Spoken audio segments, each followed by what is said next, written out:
This is TWiT. So what they're going for here is some middle ground, right?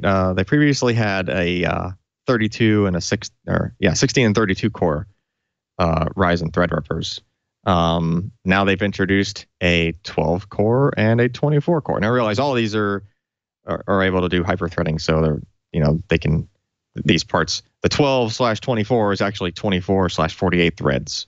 If you check out that chart there, and the pricing is sort of in line with what you would expect, roughly proportional to the number of cores that you're getting for those parts. So if you previously didn't want to spend the $1,800 on the 32 core part, but you wanted more than 16 cores, now there's an option, and it's it's a decent amount cheaper than the behemoth 32 core/64 thread part. Kind of gives you a little bit fewer cores. There are some catches here, though.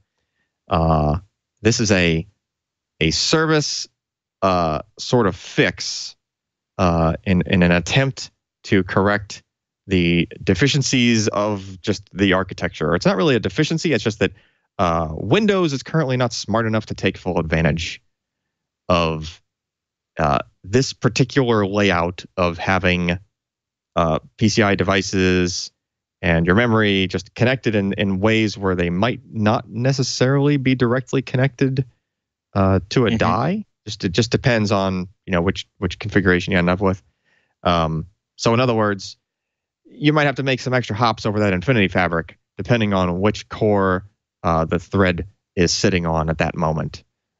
So what Dynamic Local Mode does, it is a service, basically just a piece of software that's developed by AMD, and it kind of keeps an eye on what threads are running and where they're running, and it tries to just sneak in there and kind of nudge the CPU, if you will, be like, hey, this thing will run quicker if you run it on this other core over here. It kind of like sets the affinity in the background of some of the processes running on your system, and the end goal is supposed to be keeping the latencies down and keeping applications from having to access memory that's on, connected to the wrong die, right? And make that extra hop across the fabric to get to where it's trying to go. Now, Ken did a bunch of testing. The story is very much the same as it was for the previous two Threadripper parts, the 16 and 32 core, which we've reviewed in the past. And the story then and also now is basically single-threaded performance. Intel still reigns supreme. For any given single-threaded workload, generally speaking, Intel will usually have an advantage over AMD. However, when you start talking about the multiple core workloads, where you can get these parts in more cores than you can get, more cores and more cheaply than you can get the equivalent Intel parts. Right, so you only get a 18 core Skylake X for $2,000, whereas you can get a 32 core behemoth of a Threadripper for a couple $100 cheaper. Right, so you're getting more cores at a lower price. That single thread speed might not be as good, but hey, you got a lot more cores. So if you're doing workloads that are more parallel in nature and can be spread out and take advantage of those additional cores and threads that you have available, then you're going to get more bang for your buck in that respect. Now, of course, since it is a kind of a desktop granted workstation, but still, people might want a game on this thing. So we ran, Ken did at least one page worth of some benchmarks. And he noticed that Dynamic Local Mode, which is supposed to help you keep the performance of basically anything higher, by informing Windows of where, put these things over here and they'll run faster. If you scroll down to that second chart there, Shadow and the Tomb Raider, Dynamic Local Mode enabled actually saw a decrease in the frame rate. So it took a little bit of a performance hit. Now, granted, this could probably be tuned, and it's probably something that's just, AMD could fix in software and just come out with an updated version of that service. But the story here is basically, don't expect it to just be a fix everything solution that just makes everything all better. You might still have to, if you're very critical of what the performance is of a particular thing, you might have to do a little bit of experimenting and just see if the service helps you or not, right? And if it actually, is things are going the wrong way, then you can just, either uninstall the software, or you can actually, Ken was saying, you can just kill the service, and things will go back to normal because it's not trying to redirect which thread is where, and whatnot. But just basically, it's more options available for different numbers of cores on the AMD side, and leaves Intel to still have to try to fill all of those voids now, right? They're going to have to scramble a little bit and try to, AMD just introduced 2 more price points for something that still looks like a budget, granted workstation and still expensive, but lower cost solution, more bang for the buck solution. So now Intel's probably going to have to try to figure out what they're going to do to try to counter that.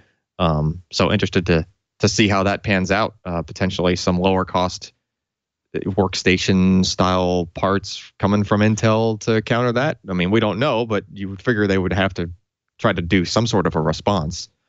As a consumer, I'm okay with that kind of fight.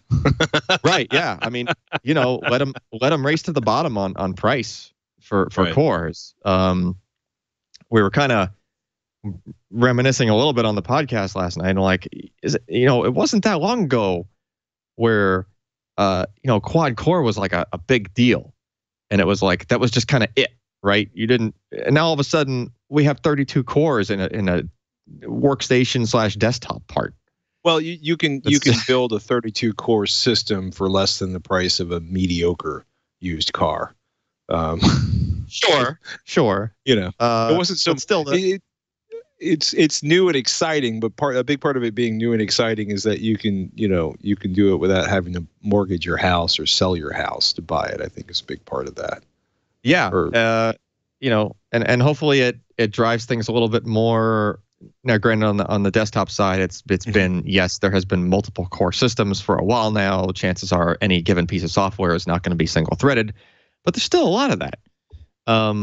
Still plenty of things that are single threaded that should be multi-threaded, and hopefully this sort of a swing even further into the higher core counts in even the lower end desktop parts should try to make the software push a little bit further forward to take more advantage of that, and hopefully speed some things up, that have just kind of been stuck with the single threaded performance for years, right?